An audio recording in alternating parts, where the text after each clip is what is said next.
शुरुआत में हमें बताया जाता है कि सदियों पहले धरती पर ओसाइरस नाम के गॉड आए थे और उन्होंने इंसानों की मदद करने के लिए उन्हें काफी सारी नई नई टेक्नोलॉजी ऑफर की ताकि इंसान तरक्की करे, जैसे कि साइंस, आर्किटेक्ट, कल्चर, ऐसी सारी चीजें। लेकिन इंसानों को इसकी कीमत चुकानी पड़ी। ओसाइरस को दरअसल अर्थ चाहिए थी और इंसानों को गुलाम बना के रखना चाहते थे, जो चीजें फेरो नाम के एक पावरफुल इंसान को पसंद नहीं आई, क्योंकि ओसाइरस अब इंसानों का फायदा उठा रहा था। ओसाइरस अर्थ पर 5000 साल में सिर्फ एक बार ही आ सकता था।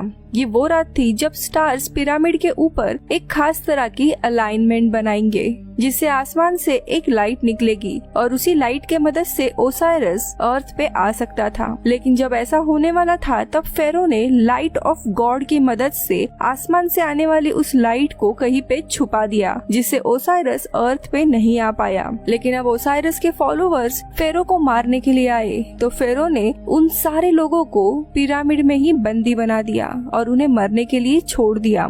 लेकिन उनमें से कुछ लोग बच गए थे जो ओसाइरस के आने का इंतजार ही कर रहे थे। उन्हीं में से थी प्रिंसेस अमानपुर, जिसने एक बच्चे को जन्म दिया था और वो बच्चा गॉड ओसाइरस का वंशज था। लेकिन उसे जन्म देने के बाद प्रिंसेस की मृत्यु हो गई। लेकिन प्रिंसेस के फॉलोवर्स ने उस बच्चे को सुरक्षित कहीं पे छुपा लिया था, जिसके बाद आसपास के राजा जो ओसाइरस के विरुद्ध थे, उन्होंने प्रिंसेस को एक ताबूत में डालकर पिरामिड में ही बंद कर दिया। और फिर से हमें बैकग्राउंड द्वारा बताया जाता है कि पिरामिड के अंदर एक दरवाजा है, जिसके अंदर ओसाइरस के वारिस ही जा सकते हैं और उस दरवाजे के अंदर तब प्रवेश किया जा सकता है जब स्टार वापस से वैसे ही अलाइनमेंट बनाएंगे। पर उस समय के राजा ने उस दरवाजे पर लॉक लगवा दिया था, जिसकी चाबी है की ऑफ हेवन। जिसके बाद ऐसे कहा जाता है कि अगर ओसाइरस वापस आ गया तो सारी दुनिया को वो बर्बाद कर देगा।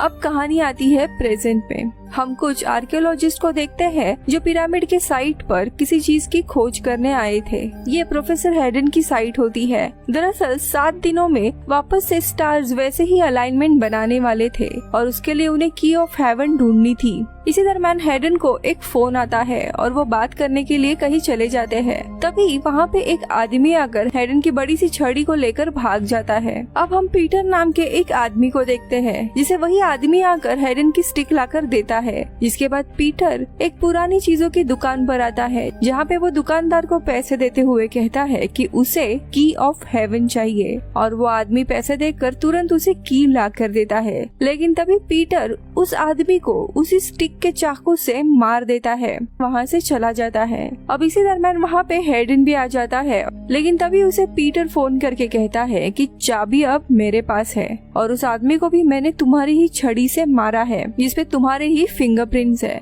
इसीलिए अब तुम्हें मुझे भी अपने मिशन पर शामिल करना होगा। अब हेडन को ना चाहते हुए भी उसे अपने मिशन में शामिल करना पड़ता है। अब हेडन वहाँ से जाकर क्लेरा नाम के एक लड़की से मिलता है जो एक साइकिक है और भविष्य देख सकती है। अब हेडन उसे पूछता है क्या मैं इस मिशन को पूरा कर पाऊंगा। अब क्लेरा उसका हाथ देखकर उसे बताती है हाँ, लेकिन तभी क्लेरा को कुछ विजन्स आते हैं जिसमें वो देखती है कि जल्दी ही शहर में बहुत ही बड़ी जंग होने वाली है और पूरी सिटी डिस्ट्रॉय हो रही है। लेकिन इन सारे विजन्स के कारण वो बहुत ही ज्यादा डर जाती है और हेडन को कुछ भी नहीं बताती।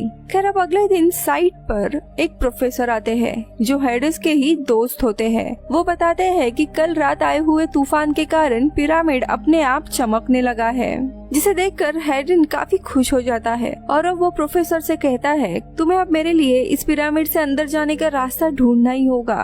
पर प्रोफेसर कहते हैं कि इसका काम मैंने ऑलरेडी शुरू कर दिया है। अब इसी के बाद हेडन अपने असिस्टेंट को कहता है कि मेरी बेटी सारा को लंदन से यहाँ पे बुला लो। इसी दरम्यान रात में प्रोफेसर पिरामिड में जाने का रास्ता ढूंढ ही रहे होते हैं कि उनकी तबीयत काफी खराब होने लगती है और तभी वहाँ पे उनका असिस्टेंट एडलर आता है और उनकी हालत देख उन्हें घर लेकर जाता है और आराम करने कहता है। अगले दिन जब एडलर प्रोफेसर से मिलने उनके घर आता है तो उनकी हालत और भी खराब हो गई थी, इसीलिए वो एडलर से कहते हैं कि मैं अब इस मिशन में नहीं जा सकता हूँ, इसीलिए मेरी जगह अब तुम्हें जाना होगा, क्योंकि मैंने काफी सालों से तुम्हें ये सारी चीजें सिखा दी है और अब तुम तैयार हो। एडलर भी उनकी बात मान जाता है। वही दूसरी तरफ सारा भी लंदन से आकर हेडन से मिलती है। दरअसल सारा की माँ की मृत्यु यहीं पर हो गई थी और उसके माँ अक्सर सारा को प्रिंसेस अमनपुर और उनके राज्य की कहानियाँ बताया करती थी और सारा को लग रहा होता है कि उसकी माँ इसी मिशन में मारी गई है, इसीलिए खुद सारा भी इस मिशन में शामिल होना चाहती है अपने माँ के लिए। अब मिशन जल्दी ही शुरू होने वाला था, इसीलिए एडलर आकर सारा से मिलता है और उसे बताता है कि प्रोफेसर की हालत काफी खराब हो गई है, इसीलिए वो अब मिशन में नहीं आएंगे और उनकी जगह अब एडलर आ रहा है। लेकिन ये सुनने के बाद सारा उससे काफी रूडली बात करने लगती है और कहती है कि हमें इस मिशन में एक्सपर्ट लोगों की जरूरत है, मुझे नहीं लगता तुम इस मिशन को हैंडल कर सकते हो। अब ये सुनकर एडलर उदास होकर वहाँ से निकल जाता है। अब ये बात हेडन को जब पता चलती है तब वो सारा को बताता है कि तुम्हें एडलर से जल्दी ही माफी मांगनी होगी और उसे वापस बुलाओ, क्योंकि हमें उसी की अब जरूरत है। अब सारा तुरंत एडलर को कॉल करती है और उससे माफी मांगकर उसे मिशन में वापस बुलाती है और वो भी मान जाता है। अब सभी इस मिशन पर जाने वाले लोग थे वो एक होटल में मिलते हैं और तभी वहाँ पे प्राचीन चीजों को पहचानने वाला एक्सपर्ट रोहित भी आता है, जो कि भारत से है। अगले दिन सभी लोग साइट पर मिलते हैं, जिनमें खुद Hayden, Sarah, Claire, Rohit, Adam, Michael, Adler और लोकल गाइड शाहिद और उसके कुछ सोल्जर्स होते हैं और इसी से इस मिशन की शुरुआत होती है। अंदर जाने के लिए पिरामिड में ये लोग एक खड्डा खोदने लगते हैं, लेकिन तभी एडलर सोल्जर को रोकता है क्योंकि वहाँ पर एक वार्निंग लिखी हुई थी और ये वार्निंग वो सभी को पढ़ के सुनाता है, जो ऐसी थी कि इस पिरामिड के अंदर गॉड ओसाइरस की ब्लड लाइन के लोग ही जा सकते हैं। अगर कोई दूसरा इंसान अंदर चला गया तो वो जिंदा वापस नहीं आएगा। ये सुनते ही सभी लोग काफी परेशान होते हैं, लेकिन हेडन इस बात को इग्नोर करता है और सोल्जर्स को वापस वहाँ पे खोदने कहता है। अब रास्ता खोदकर ये लोग फाइनली पिरामिड के अंदर आ जाते हैं, लेकिन वहाँ पे उन्हें एक और एंट्रेंस दिखाई देता है जो अंदर से सील था। अब हेडन सोल्जर से कहकर उस सील को तोड़ने कहता है। अब वो तोड़ने के बाद ये लोग जब अंदर जाते हैं तब अंदर उन्हें काफी सारे हॉर्नेट की छत्ते दिखाई देते हैं। अब हेडन सोल्जर को उन सारे छत्तों को तोड़कर रास्ता बनाने के लिए कहता है और वो लोग ऐसे ही करते हैं, लेकिन इसके कारण वहाँ पे काफी सारे हॉर्नेट उनके ऊपर हमला करना शुरू कर देते हैं। इसके कारण ये सभी लोग आसपास जाकर छुप जाते हैं और कुछ सोल्जर जो छत्ते तोड़ रहे थे वो हॉर्नेट के हमले के कारण वहीं पर मारे जाते हैं। तभी एडम अपने फायर गन से सारे छत्तों को जलाकर उनके लिए रास्ता बनाता है। अब कुछ और आगे जाने के बाद उन्हें एक बड़ा सा कमरा दिखाई देता है जिसके बीचों बीच में एक सोने का छोटा स्टेचू रखा हुआ था। अब एडम जाकर उस सोने के स्टेचू को सीधा उठा देता है, लेकिन वैसे ही इस रूम का दरवाजे के ऊपर से एक बड़ा सा पत्थर आकर गिरता है, जिसके नीचे दबकर एक सोल्जर की मृत्यु हो जाती है। अब वो स्टेचू को वापस उसकी जगह पे रखा जाता है और तभी वो पत्थर भी ऊपर चला जाता है। अब ये सब कुछ देखकर क्लारा काफी डरने लगती है और वापस जाने की जिद करती है, लेकिन हेडन उन्हें रिमाइंड कराता है कि वो अब इस पिरामिड में स्टक हो गए हैं, उन्हें अब आगे की तरफ ही जाना होगा।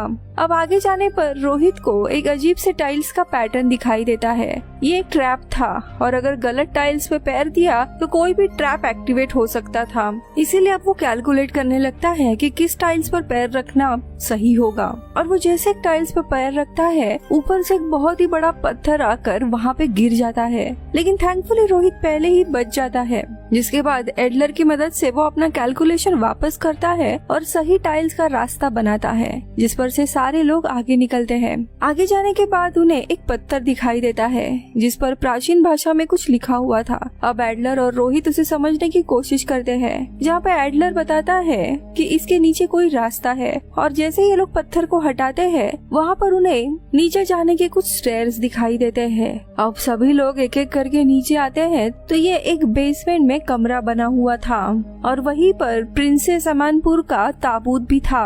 अब सब लोगों के मना करने के बावजूद हेडन उस ताबूत को खोलने के लिए जाता है, जहाँ पे हम प्रिंसेस की मम्मी देखते हैं।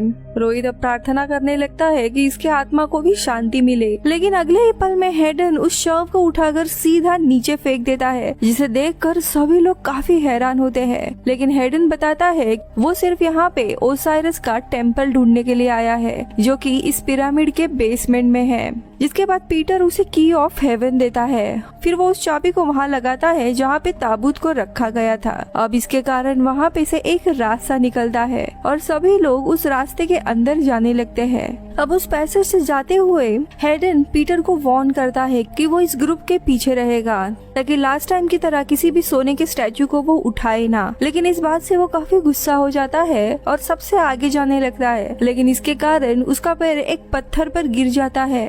अब इसके कारण वहाँ का रास्ता ब्लॉक हो जाता है और देखते ही देखते ये सभी लोग 3 ग्रुप में बट जाते हैं। अब हम देखते हैं रोहित, शाहिद और कुछ सोल्जर्स होते हैं, वो एक रास्ते से नीचे जाने लगते हैं, लेकिन तभी कोई एक अनजान सी चीज उस सोल्जर को धक्का मार देती है और वो सीधा नीचे गिरकर मारा जाता है। वही दूसरी तरफ होता है एडलर, जो कि एक सीक्रेट रास्ता ढूंढ लेता है, जिसके बाद वो सारा और क्लेरा उसी रास्ते से आगे निकलते हैं जहाँ पर उन्हें उसी सोल्जर का शव दिखाई देता है जो अभी गिरा हुआ था। अब ये लोग उसे देख ही रहे थे, तब तक बाकी के 2 ग्रुप भी वहाँ पे आ जाते हैं, जिसके बाद चलते हुए ये लोग आगे की तरफ जाने लगते हैं और वहाँ पर एक बड़े से कमरे में आते हैं जहाँ पर उन्हें काफी सारे ममीज के शव दिखाई देते हैं। ये सारे लोग ओसाइरस के फॉलोवर्स थे जिन्हें यहाँ पे सदियों पहले कैद करके रखा हुआ था।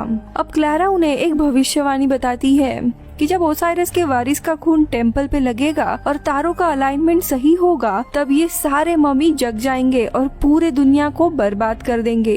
जो सुनकर सभी लोग डर जाते हैं क्योंकि यहाँ पे हजारों की तादाद में मम्मीज रखे हुए थे। अब ये लोग सारे मम्मीज को देख ही रहे थे, तभी अचानक से एक मम्मी जग कर सारा पर हमला करने आता है। अब एडलर जब उसे बचाने जाता है तब वो मम्मी सीधा एडलर को उठा के दूर फेंक देता है और तभी कुछ लोग उस मम्मी के ऊपर शूट कर देते हैं। इसीलिए अब वो मम्मी सारा को छोड़कर उनके पीछे लगता है। उस मम्मी पर गोलियों का भी कोई असर नहीं हो रहा था। वो सीधा शाहिद को उठाकर पटक देता है और वो वही मारा जाता है। एडलर अब सारा को बाहर जाने का रास्ता ढूंढने को कहता है और सारा आसपास की दीवार में कुछ ढूंढने लगती है और तभी एक चीज दबाने के बाद वहाँ का एक डोर खुलने लगता है। अब सभी लोग उसी डोर के ओर भागने लगते हैं क्योंकि देखते ही देखते वो डोर वापस से बंद होने लगता है। लेकिन यहाँ पे एक मम्मी रोहित और पीटर दोनों को भी पकड़ लेता है, लेकिन वो मम्मी रोहित को कुछ इस तरह दूर फेंक देता है जो दरवाजे के पास आकर ही गिरता है और तुरंत दरवाजे के उस तरफ आ जाता है। अब ये देख मम्मी पीटर को छोड़कर दरवाजे की ओर ही आने लगती है, लेकिन बड़ी मुश्किल से पीटर मम्मी से पहले आकर दरवाजे के उस तरफ आ जाता है और वो गेट बंद होता है। अब फाइनली उन्हें ओसाइरस के टेम्पल का दरवाजा दिखाई देता है, इसीलिए हेडन एडलर को दरवाजा खोलने के लिए कहता है,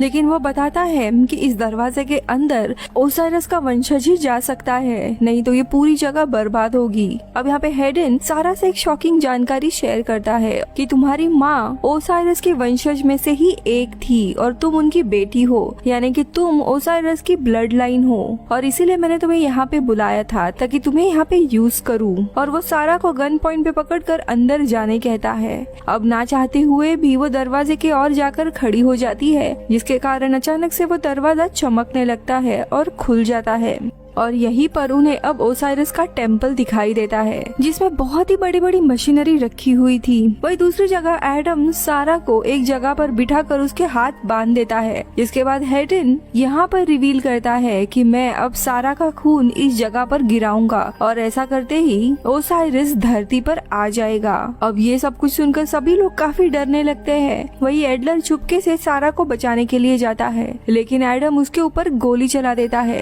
लेकिन रोहित बीच में आने के कारण गोली उसे लगती है और वो बेचारा वही मारा जाता है। अब यहाँ सारा हेडन से पूछती है कि तुमने मेरी माँ के साथ क्या किया, और यहाँ पर वो रिवील करता है मुझे ओसाइरस को वापस से धरती पर लाना था और रिचुअल की ये सारी बात मैंने तुम्हारी माँ को बता दी थी, लेकिन उसने मेरा साथ देने से मना कर दिया, इसीलिए मैंने उसे मार दिया।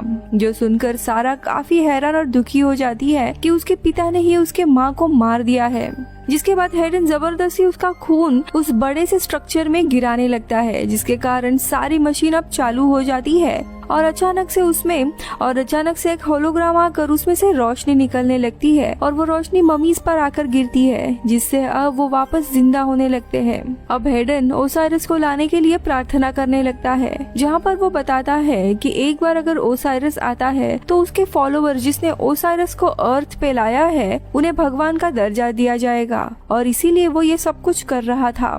लेकिन इसी बीच में एडलर एडम को मारकर सारा को रिलीज कर देता है और सारा एडलर से गन लेकर हेडन को वहीं पर शूट कर देती है। अब हेडन मरते ही पूरा रिचुअल रुक जाता है, जिसके कारण अब पूरा पिरामिड नीचे गिरने लगता है। इसीलिए ये तीनों भी वहाँ से भागने की कोशिश करते हैं और बहुत ही मुश्किल के बाद कैसे तैसे ये लोग बाहर निकल आते हैं। बाहर आते ही उन्हें प्रोफेसर वेलकम करता है और बताता है कि उसे हेडन के प्लान के बारे में पता नहीं था, वरना उसकी मदद वो नहीं करता।